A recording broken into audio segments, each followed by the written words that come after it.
아멘.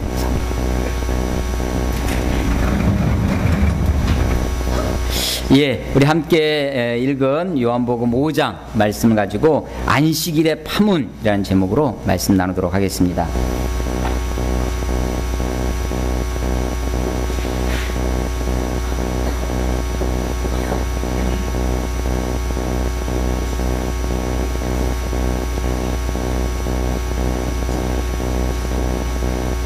둘 다 파문입니다. 위에 거는 물결 파자고요.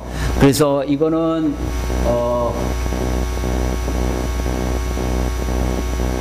워터링이라고 해서 연못에다가 돌을 던지면 이게 동그라미 원을 그리지 않습니까? 그 파문입니다. 이건 문자는 무늬 문자입니다. 이게 이제 이 동그라미가 점점점 퍼져나갈 때 이렇게 물결이 치겠죠. 이걸 이제 파장, 우리 물리 선생님이 다루시는 그 파장이죠. 그 파장을 이루면서. 근데 이게 파문을 일으킨다 할 때 이렇게 파문입니다. 파문을 일으키는 거죠. 파장도 일으키죠. 파문과 파장을 일으켜서 소란을 일으키는 것을 왜 파장이라고 하는데, 밑에 있는 파문은 이 학생이 제자가 스승의 말을 듣지 않고 스승의 가르침과 반대되는 삶을 산다든지, 그러면 그 문하생에서 쫓아내는 것, 밑에 할 것은 깰 팔자입니다. 그래서 완전히 축출시키는 것을 파문이라고 합니다.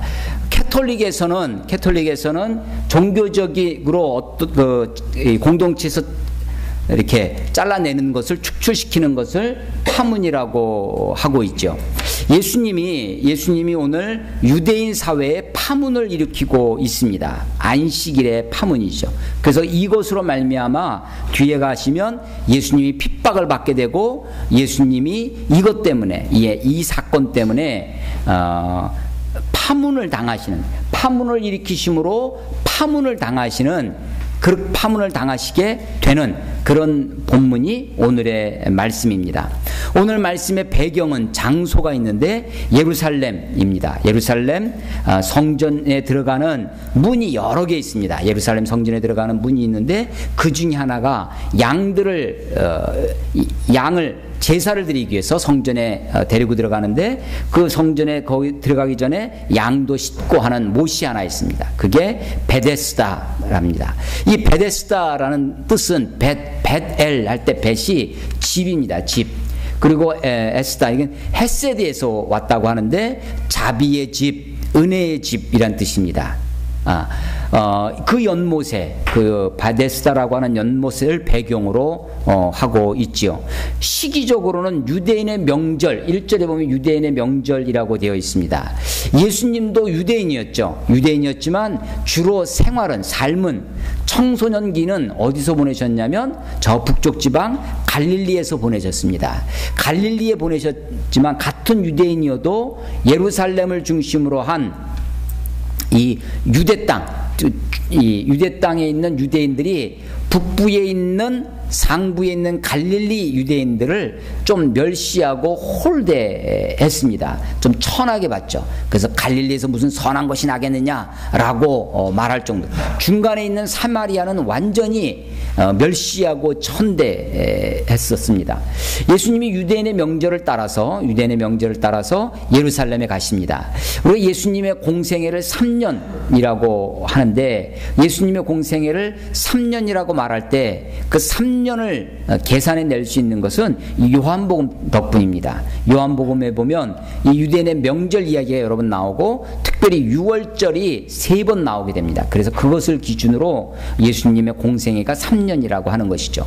예수님이 6월절에 명절을 맞아서 예루살렘에 다시 올라가십니다. 그러니까 예수님도 유대인이라고 하는 의식, 또 명절을 지키는 그런 전통과 관습과 문화를 존중하고 있는 분이십니다. 그런데 예수님이 전통과 문화와 그런 관습을 소중히 여기지만 그것에 맹종하고 있지는 않다. 그것을 아무 생각 없이 그냥 그 속에 습관적으로 따라가고 있지는 않습니다. 그래서 그 유대인의 명절 속에 있었지만 그 속에 그래서 예수님이 그들에게 파문을 일으키십니다. 사실은 예수님이 파문을 일으키기 시작한 것은 이번이 처음이 아닙니다. 요한복음에는요, 요한복음에서 예수님이 표적이라고, 사인이라고 그랬죠. 예수님이 표적을 지금 요한복음에서 계속해서 하시는데 네 번째 표적입니다. 첫 번째가 뭐였냐면, 첫 번째가 요한복음 2장 초반부에 나오는 가나에서 물로 포도주를 만드는 첫 번째 표적은 가나에서 혼인잔치집, 완전히 질적인 변화를 가져오죠. 창조의 영역에 속하는 것입니다. 물로 포도주를 만드는 사건이 있었습니다. 이게 첫 번째 표적이었고, 두 번째는 똑같은 2장에서 성전을 정화하는 일이 있었습니다. 세 번째 사건이 4장 후반부에 있는데, 4장에 보면 왕의 신하의 아들을 고쳐주시는 일이 있었고, 오늘 네 번째 5장에 와서 베데스다 연못가에 이 병자를, 38년 된 병자를 고쳐주십니다. 자, 이 가나의 물을 포도주로 만든 이 일은 어머니 마리아가 어머니 마리아의 요청에 의해서 고쳐주십니다. 고쳐주세요. 근데 성전을 정화하는 일은 요청한 것이 아닙니다. 예수님이 자발적으로 그 일을 하십니다. 세 번째 있었던 왕의 신하의 아들, 그 아들의 아버지가 요청을 하죠, 예수님께. 그런데 문제는 누가 가지고 있었냐면 가나의 혼인잔치집, 그 집이 문제를 가지고 있었어요. 요청은 어머니가 합니다. 병은 누가 앓고 있었냐면 아들이 앓고 있었습니다. 그런데 아버지가 와서 요청을 합니다. 그 요청에 예수님이 처음에는 차갑게 대합니다. 여자야, 나와 무슨 상관이 있나이까? 여기서도 너희는 내가 도무지 표적을 보지 아니하면 믿지 아니하리라 라고 이야기하는데, 굴하지 아니하고 계속적으로 믿음으로 하나님 앞에, 예수님 앞에 겸손하게 요청할 때 예수님이 그들 가운데 역사하셨던 사건이죠. 이 5장에 나와 있는 오늘 베데스다 연못가에서 38년 된 병자를 고쳐주시는 일도 두 번째와 같이 예수님이 자발적으로 행하시는 겁니다. 자발적. 그런데 이 성전을 정화하시는 것, 이것도 파문을 일으키는 사건이었습니다. 파문을 일으키는 거죠. 이 성전을 헐어버려라. 아니 내가 이것을 4월 만에 다시 짓겠다. 아니 이 성전은 46년 동안 지어도 다 짓지 못한 성전인데 어떻게 네가 3일 만에 짓겠다고 하느냐. 아니 지금 여기서 장사하면서 양도 팔고 소도 팔고 염소도 팔고 돈 받고 주고 하는 그것을 다 들어엎고 내쫓으시고 하시면서 유대인 사회에 성전의 파문을 일으키시는 거죠. 오늘도 마찬가지입니다. 오늘도 베데스다 연못가에서 예수님이 파문을 일으키세요. 예수님이 의도적으로 이곳에 오셨습니다. 베데스다 뜻이 뭐라고요? 자비의 집입니다. 그런데 여기에는 한 가지 전설이 있었습니다. 거기 보면 성경에, 우리 성경을 직접 보시면 괄호로 이렇게 묶어져 있죠. 3절 후반부에 물의 움직임, 이게 파문입니다. 파문이 일면 워터링이 생기면, 파장이 생기면, 물이 움직이면, 아마도 천사가 내려와서 그렇게 한다고 생각했던 거죠. 물의 움직임을 기다리니 이는 천사가 가끔 못에 내려와 물을 움직이게 하는데, 움직인 후에 먼저 들어가는 자는 어떤 병에 걸렸든지 낫게 되밀어라. 예, 먼저 들어가는 사람, 이 원리, 먼저 들어가는 원리, 이게 어떤 원리예요? 선착순의 원리죠. 선착순의 원리. 경쟁의 원리입니다. 여러분 군대에서요, 요즘은 이게 비인간적인 방법이라 해서 못하게 금지되어 있는 기합 방법이라고 제가 들었습니다. 우리 때에는 아주 많이 했던 것 중에 하나가 선착순입니다. 연병장, 운동장이죠. 축구 골대가 양쪽에 있습니다. 왼쪽 골대를 돌아서 오른쪽 골대 돌아오는데 선착순 5명 뭐 이렇게 끊습니다. 그럼 1개 중대 한 150명이 뛰기 시작하는 거예요. 5명. 가장 가슴 아픈 사람이 누구예요? 6번째 들어온 사람이죠. 그래서 들어오는 대로 1, 2, 3, 4 하나 둘 셋 번호 붙입니다. 딱 막 번호 붙이는데 5가지 옆에 와서 쉽니다. 6번째 다시 뒤로 돌아 하고, 그럼 뒤로 돌면 6번째 사람은 어떻게 되는 거예요? 예, 꼴찌가 되죠. 그거 또 뛰기 시작하는 거예요. 그래서 이제 그 다음부터는 요령이 생깁니다.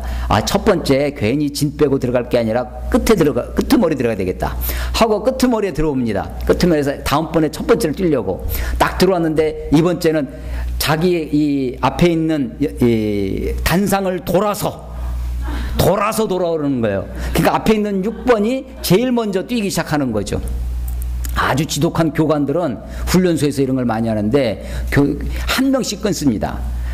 그리고 나머지 사람들은 편히 쉬고 끝까지 뛰는 사람이 있어요. 정말 평상시에는 뭘 외치냐면 전우회를 외칩니다. 같이 전쟁에서 같이 죽을 전우라는 거죠. 함께, 부모도 형제도 나랑 같이 죽어줄 수 없는데 옆에 있는 이 친구는 나와 함께 싸우다 죽을 전우죠. 그래서 전우회를 부르짖습니다. 그런데 선착순에서는 얄짤없습니다. 아주 피비린내 나는, 그래서 가장 아주 비인격적인 기합이 선착순입니다. 그런데 바로 이 베데스다라고 하는, 자비의 집이라고 하는 이름을 가지고 이것처럼 모순이 없죠.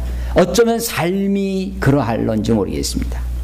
아니, 어쩌면 우리 인생이 이런 모순 덩어리로 되어져 있습니다. 심지어는 교회도 그렇습니다. 교회도 하나님의 집이라고 하는데 교회도 경쟁합니다. 교회도. 저도 이제 개척을 해서 교회를 이렇게 하면서도 내가 다른 교회랑 경쟁하지 말아야지. 나는 내 나름대로 하나님이 나에게 주신 몫이 있다. 하나님이 내게 주신 양이 있다. 하나님이 나에게 맡겨주신 내 그릇이 있다. 그것을 소중히 여기고 그분들과 함께 그렇게 해야 되겠다 라고 생각을 마음에 다짐하고 합니다. 그런데 경쟁의식은 어디서 생기냐면 비교의식에서 생기죠.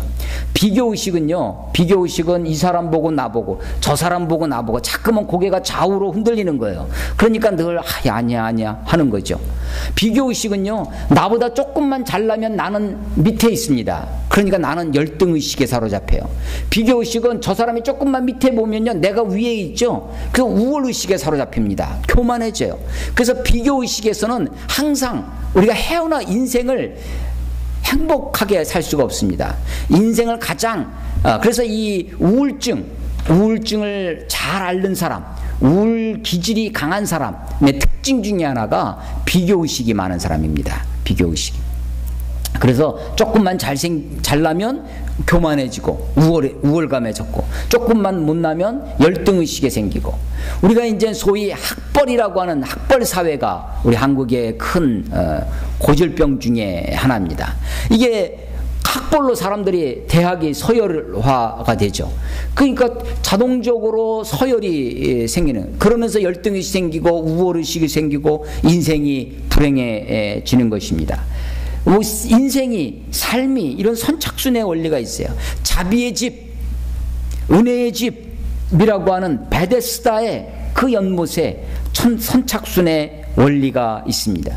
이 선착순의 원리 속에 젖어들기 시작하고 경쟁의 원리로만 인생을 살다 보면 인생에 감사가 없어집니다. 감사. 그래서 이 사람이요, 예수님이 내가 낳고자 하느냐? 6절에 네가 낳고 싶으냐? 낳고자 하느냐? 그러면 대답이 뭐예요? 질문을 잘 알아들어야지.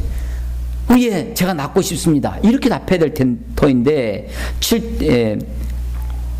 이 사람은 이렇게 얘기합니다. 7절에 보면 주여 물이 움직일 때 나를 못에 넣어주는 사람이 없어. 문제가 뭐냐면 나를 넣어줄 사람이 없다는 것입니다. 세상이 지금 없다는 거죠. 근데 나를 도와줄 사람이, 자기를 도와줄 사람이 없다는 것입니다. 내가 가는 동안에 다른 사람이 먼저 간다고. 다른 사람 때문에 나를 도와줄 사람도 없고 다른 사람이 먼저 들어가기 때문에 내가 이 병을 고칠 수가 없다고. 그러니까 이 사람의 마음속에는 원망과 불평이 가득합니다. 절망이 가득해요. 그래서 인생을 행복하게 살지 못하는 사람의 특징, 그의 언어 속에, 말 속에 들어있습니다. 뭐가 없다, 뭐해서 안 된다, 뭐해서 죽겠다, 뭐하면 껐하면 망하겠다 라고 하는 거죠. 우리가 어떤 말을 쓰느냐가 굉장히 중요합니다. 긍정적인 언어, 감사의 언어, 고맙습니다. 감사합니다. 이런 언어를 많이 쓸 수 있기를 주의 이름으로 축원합니다. 말이 중요해요, 여러분. 우리 이 38년 된 병자, 예수님이 이 베데스다 못가에 많은 병자가 있었습니다. 3절에 보시면요, 그 안에 많은 병자, 병인, 맹인, 다리 저는 사람, 혈기 마른 사람들이 누워 있었습니다. 근데 하필이면 이 사람입니까? 38년. 딱 보니까 이 사람이 제일 오래됐구나. 한눈에 알아봐서 그렇겠습니까?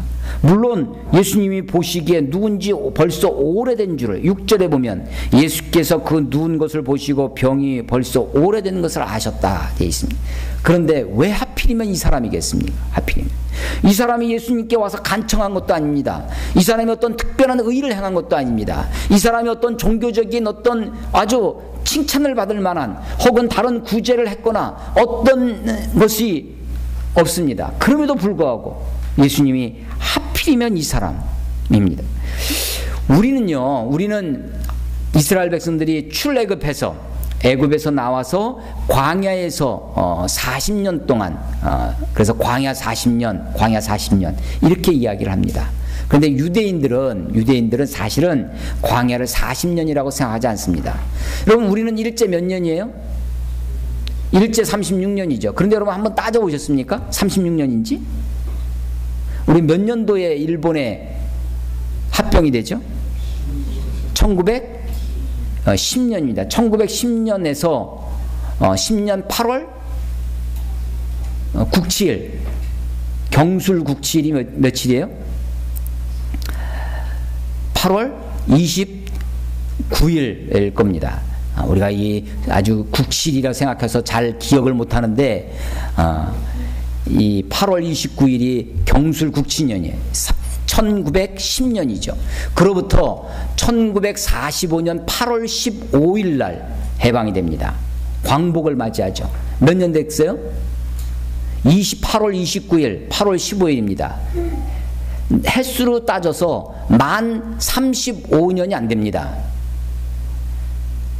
며칠이 모자란 거예요. 29일이니까. 그런데 우리는 그냥 습관적으로 일제 36년 합니다.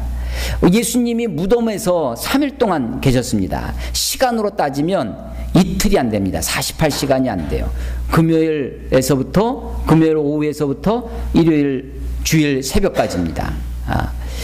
우리는 그래도 첫째 날, 둘째 날, 셋째 날 3일이라고 이야기를 하는 거죠.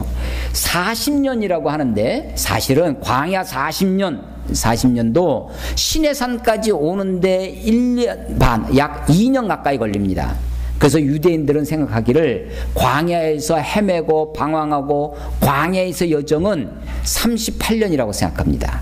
그래서 유대인들에게 이 38이라고 하는 숫자는, 우리가 36 하면 곧바로 38 하면 여러분 뭐가 생각나요?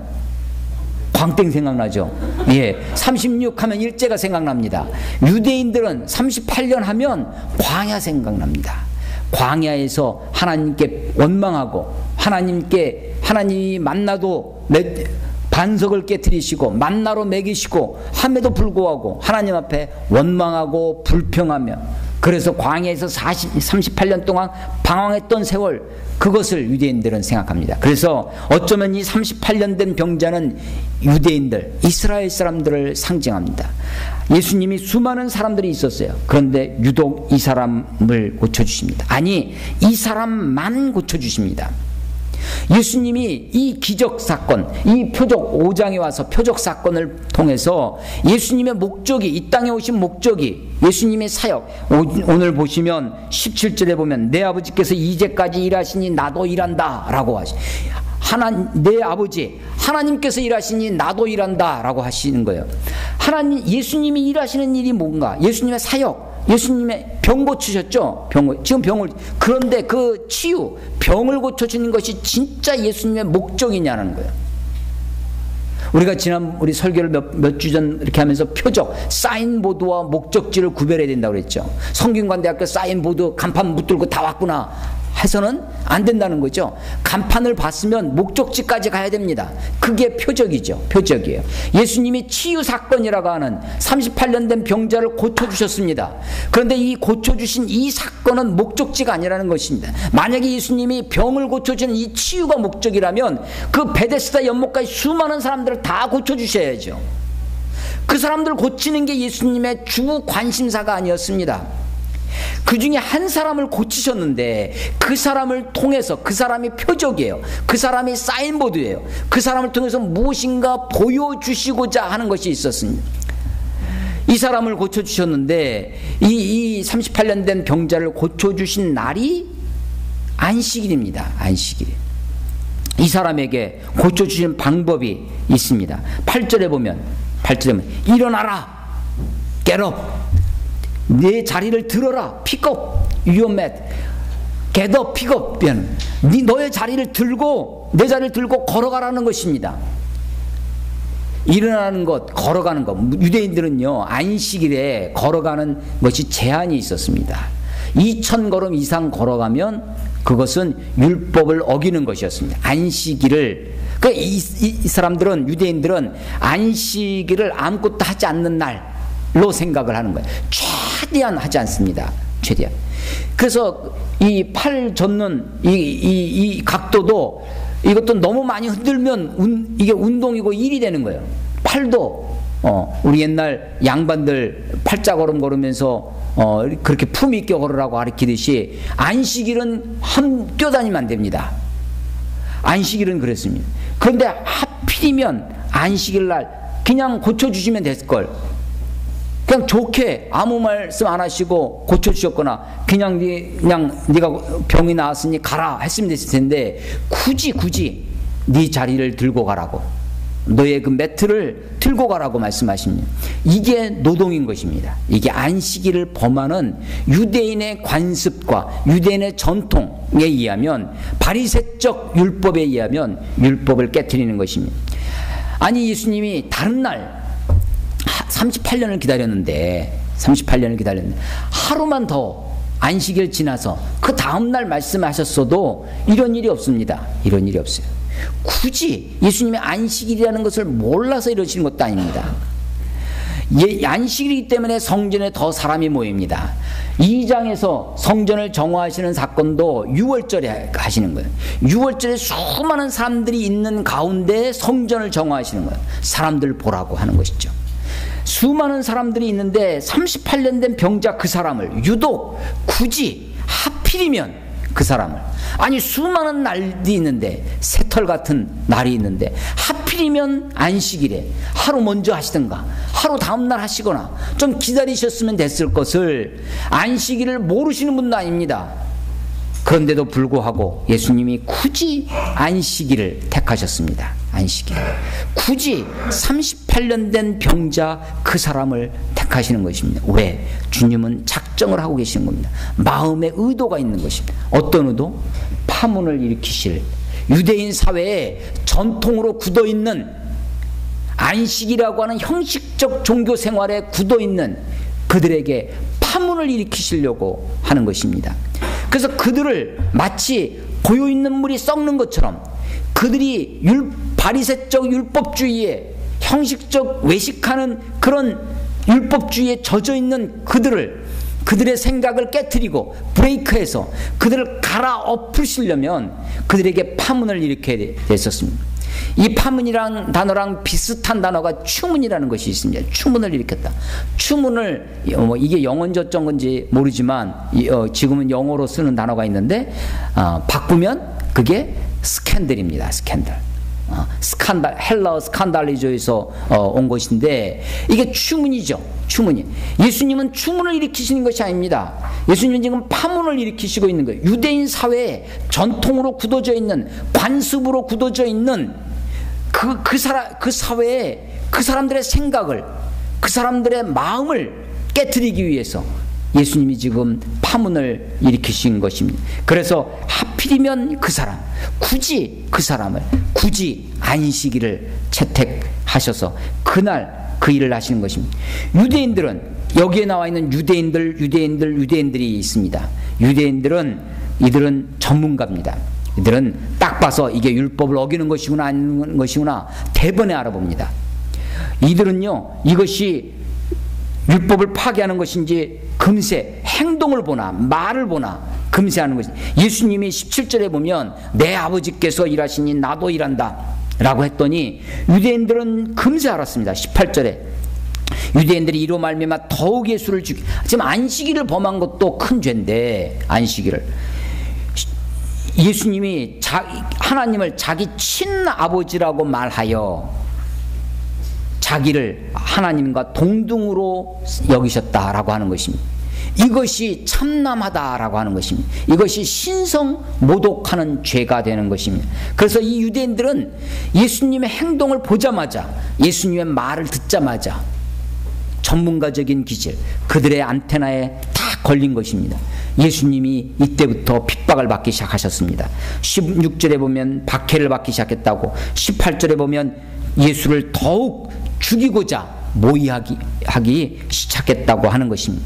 아니, 예수님이 이것을 피해갈 수도 있었습니다. 그런데 예수님이 유대인 사회, 그 똘똘 뭉친 전통과 문화에 찌들어 있는 그들을 깨우기 위해서 예수님이 그 사회에 베데스다 연못에 큰 돌멩이를 던지셔서 파문을 일으키고 있는 것입니다.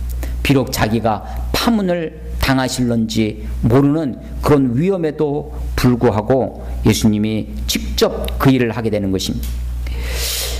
안식일이라는 것이 있습니다. 안식일은 하나님이 천지를 창조하실 때 제6일 동안 창조하시고 7째 날 안식하셨습니다. 이것은 창조의 원리입니다. 안식은 태초의 안식이 있었습니다. 안식은 창조의 원리입니다. 안식은 창조의 완성입니다. 완성이에요. 안식이 그렇게 소중한 것이죠. 그런데 이 안식을 깨트리기 시작한 것이 누구냐면 인간입니다. 인간이 범죄함으로 이제부터는 이 인간이 자기 힘으로 노력하고 땀 흘려서 수고해야만 먹고 사는 그런 존재가 되었습니다.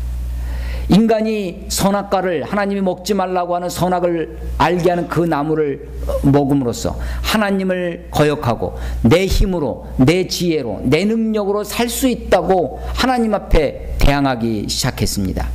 인간이 땀 흘려야, 인간이 해산하는 고통을 해야만 생명을 전하고 인간의 일이 쌓여나가는 것입니다.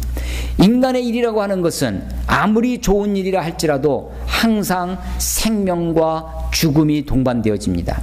여러분, 인간의 문명이라는 것이 다 그렇습니다.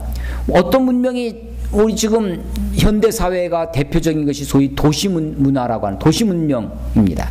이 도시문명이 발달하면서 우리는 여러 가지 기계 문명이 발달하면서 여러 가지 편리함, 여러 가지 문화적인 혜택을 누리며 살고 있지만 그 문화적인 혜택 뒷면에, 이면에는 많은 죽음의 그림자가 드리워 있습니다. 인간의 모든 것이, 인간의 모든 행동은 한쪽에서는 생명을 고양시키지만 한쪽에서는 동일하게 죽음도 고양시킵니다. 그래서 인생이 피곤합니다. 만물이 피곤합니다. 안식이 필요합니다. 마지막에 요한계시록을 보면 종말의 때 하나님 우리들에게 약속해 주시는 것이 있는데 그것이 종말의 안식입니다. 새하늘과 새 땅을 약속해 주고 계십니다. 거기에는, 그때에는 더 이상 눈물도 없고 슬픔도 없고 더 이상 죽음도 없는 그런 하나님의 마지막의 안식이 우리에게 주어집니다. 하나님은 안식하셨습니다. 그런데 유대인은 안식일에 매어달립니다. 안식일을 우리가 지키지만 안식일에서 중요한 것은 일이 아니라 안식입니다. 그런데 사람들은 안식은 잃어버리고 그 정신은 잃어버리고 안식일이라고 하는 그 날에, 그 형식에, 그 시간에, 그 틀에만 매어있게 됩니다. 주님이 우리들에게 주시고자 하는 것은 참 안식입니다. 태초의 안식이, 창조의 완성으로서의 안식이 있었지만 종말의 안식이 있습니다. 우리는 그 사이에 있어요. 그래서 우리는 피곤하고 힘들고 고통스러운 그런 인생을 살아갈는지 모릅니다. 우리가 안식일을 오늘은 주일로 그렇게 지킵니다. 그것은 창조의 완성으로서의 태초의 안식을 기억하기 위함입니다. 뿐만 아니라 우리에게 약속해 주신 종말의 안식을 우리가 기대하고 있는 것입니다. 안식일이라고 하는 날짜가 중요한 것이 아니라 안식이라고 하는 그 정신이 훨씬 더 중요한 것입니다. 오늘 이 사건에서 베데스다 연못가에서 이 38년 된 병자를 예수님이 고쳐주셨는데 이 사건에서 파문을 일으키셨다고 했습니다. 치유가 예수님이 이 땅에 오신 목적, 예수님이 이 땅에 오신 궁극적인 목적은 치유가 아니라 오히려 더 큰 목적이 있다고 하는 것을 우리는 본문을 읽으면서 눈치를 채게 됩니다. 그것은 예수님의 의도가 어디 있었을까? 치유, 고쳐주는 그 일을 표적 삼아서 정말로 보여주고자 하는 목적지가 어디냐는 것입니다. 그것은 예수님이 파문을 일으키시는 것입니다. 유대인 사회, 전통과 종교적 행위와 율법에 매여 있어서는 복음과 진리와 생명에 이를 수 없기 때문에 예수님이 파문을 일으키시는 것이 목적이었습니다. 그러니까 치유가 목적이 아니라 파문을 일으키시는 것이 목적입니다. 아니, 말씀을 읽을 때마다 사실은 내가 예배를 드릴 때마다 말씀을 들을 때마다 제 마음속에 한 가지 소원이 있다면 내 마음속에 파문이 있는 것입니다. 맨날 그 말씀이 그 말씀 같고 그 설교가 그 설교 같고 내가 그렇게 살아가기 때문에 마치 먼지가 켜켜이 세월의 때가 있는 것처럼 내 신앙적인 삶의 자세가 내 삶이 그렇게 굳어져 가고 있는 것은 아닌지, 그렇게 굳다 경화되어져서 이제 마비되어지는 것은 아닌지, 중풍병자처럼 제 힘으로서는 도저히 아무것도 할 수 없는 그런 우리의 신앙이니 한국교회가 어쩌면 그렇게 되어가는 것은 아닌지, 한국교회가 어쩌면 이 한국사회에 우리 한국교회 안에, 아니 우리 교회 안에, 내 안에도 파문이 좀 일어야 됩니다. 예수님이 오셔서 예수님이 날마다 우리를 새롭게 하시고 우리를 깨우쳐 주셔서 생생하게 무엇이 진리인지, 무엇이 복음인지, 무엇이 참 십자가의 정신인지, 어떤 것이 기독교의 본질인지를 우리가 고민해야 할 것입니다. 어쩌면 우리가 말씀 한마당이라고 하는 순서를 갖는 것도 우리가 정말로 말씀에 젖어 살기 위해서 하는 것이 아니라 말씀 앞에 우리가 더 깨어지기 위해서, 말씀 앞에 우리 자신을 적나라하게 들여다보기 위해서 하는 것입니다. 예수님의 목적이 치유가 아니라 예수님의 목적이, 그 치유는 표적 삼아, 그것은 1차적 목적이었습니다. 병을 고쳐주시는 것은 1차적 목적이에요. 그 표적입니다. 그것의 궁극적인 목적은 파문을 일으키시는 것입니다. 아니, 파문 그 자체도 목적이 아니라 그 파문을 일으켜서 궁극적인 목적은 예수님을 만나는 거죠. 궁극적인 목적은 하나님의 아들 대신, 생명의 근원 대신 예수님을 만나는 것입니다.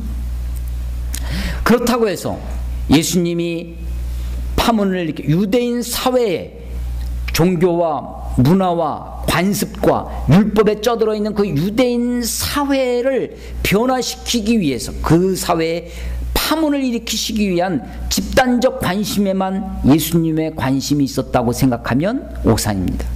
예수님의 관심은 이 병자에게도 있었습니다. 이 병자에게 다시 오셔서 예수님이 하시는 말씀이 14절에 보면, 보라, 내가 나았으니 더 심한 것이 생기지 않게 다시는 죄를 범하지 말라. 다시는 죄를 범하지 말라. 이 말씀은 요한복음에 다시 한번 반복됩니다. 요한복음 8장에 가면 가늠하다 현장에 잡혀온 여인이 있습니다. 돌로 칠까요 말까요? 너희 중에 죄 없는 자가 먼저 돌로 치라. 아무도 돌을 칠 자가 없으니 양심의 가책을 받아서 다 도망칩니다. 여자 혼자 남아 있습니다. 너를 정죄하는 자가 있느냐? 없습니다. 나도 너를 정죄하지 않으니 가서 다시는 죄를 짓지 말라. 가서 다시는 죄를 짓지 말라.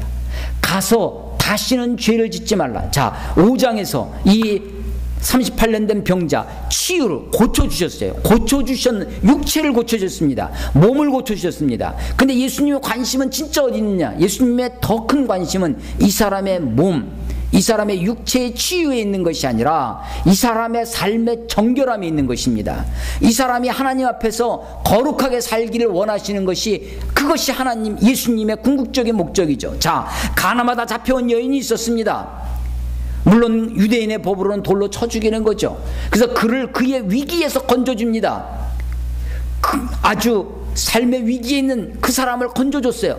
그래서 그 여인을 받아주는 것, 그것이 예수님의 궁극적인 목적이 아니라 그가 하나님 앞에서 다시는 죄를 짓지 말라라고 하는 거룩한 삶, 정결한 삶이, 그것이 예수님의 목적입니다.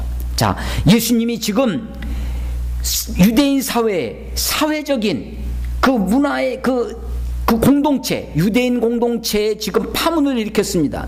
예수님의 관심이 그 사람 한 사람의 치유가 목적이 아니라 사회의 파문을 일으키는 것이 목적이라고 했습니다. 그러나 그렇다고 해서 예수님의 관심이 집단에만 있는 것이 아닙니다. 공동체에만 있는 것이 아니라 한 사람, 개인, 여러분, 당신, 나에게 있다는 거예요. 내가 하나님 앞에 어떻게 살아갈 것이냐 하는 것입니다. 물론 나에게도 개별적인 문제가 있습니다. 당장 육체 문제도 있을 것입니다. 경제적인 문제도 있을 것입니다. 회사에서 눈앞에 닥친 문제도 있을 거예요.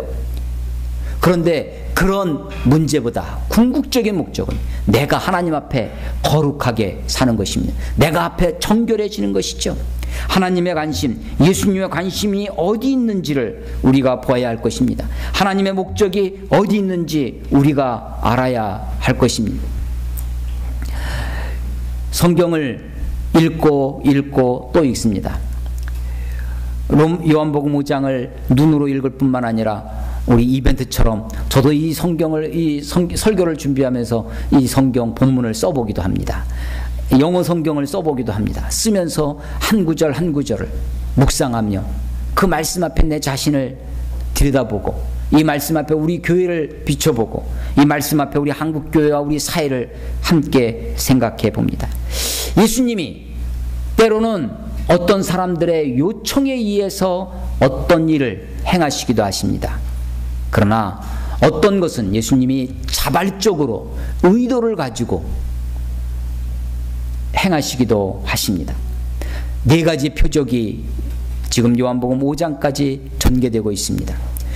예수님이 우리의 삶에 관심을 갖고 계십니다. 병자를 보시고 오래된 줄 아시고 그가 와서 예수님께 요청하지 않아도 어쩌면 우리들의 삶의 문제, 여러분들의 내 삶의 무게, 삶의 고통을 우리 주님은 다 보고 계실 것입니다. 그래서 적절한 타이밍에, 하나님의 타이밍에, 하나님의 때에 우리의 인생에 간섭해 오실 것입니다. 하나님이 어떤 의도인지 우리가 다 알 수는 없지만, 알 수 없지만 우리의 인생에 하나님이 간섭해 오시고 말씀해 오실 것입니다. 여러분, 귀를 열어보십시오. 마음을 열어보십시오. 그래서 하나님의 음성을 들어보십시오. 하나님이 정말 우리들에게 원하시는 것이 무엇인지 하나님의 관심에 귀를 기울이시고, 하나님이 보시는 것에 나도 함께 봄으로 이 38년 된 병자를 고치신 이 사건, 이 안식일에 파문을 일으키시는 이 일이 경쟁으로만, 선착순의 원리로만 살아가는 우리들에게 우리의 삶의 새로운 희망, 우리의 믿음의 새로운 이정표가 되시기를 주의 이름으로 축원합니다. 함께 기도하겠습니다.